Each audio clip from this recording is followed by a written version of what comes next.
Hi guys, কি খবৰ আপোনালোকৰ? ভালে আছে চাগে সকলোৱে? বহুত দিনৰ মূৰত ভিডিঅ' বনালোঁ আৰু আপোনালোকৰ মৰম চেনেহ পায় কেনে বহু ভিডিঅ' বনাবলৈ পাহৰি গৈছিলোঁ।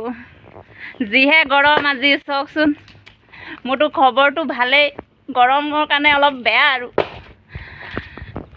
আমাৰ ভাইটি আজি খুৰি ফালিব আহিছে। এয়া আমাৰ ভাইটি খুৰি ফালিছে আজি। বহুত দিন হৈ গ'ল খুৰি ফালিবলৈ মাতি আছিলে। খুৰিটো কেঁচা আছিলে, এতিয়া মাতোঁতে মানে শুকায়ে গ'ল। বহুত দিনৰ মূৰত মানে আজি সময় পাইছে আহিবলৈ। এই গৰমত খুৰি ফালি আছে। হাই গাইজ, কি খবৰ আপোনালোকৰ? ভালে আছে চাগে সকলোৱে? বহুত দিনৰ মূৰত ভিডিঅ' বনালোঁ আৰু আপোনালোকৰ মৰম চেনেহ পায় কেনে বহু ভিডিঅ' বনাবলৈ পাহৰি গৈছিলোঁ। যিহে গৰম আজি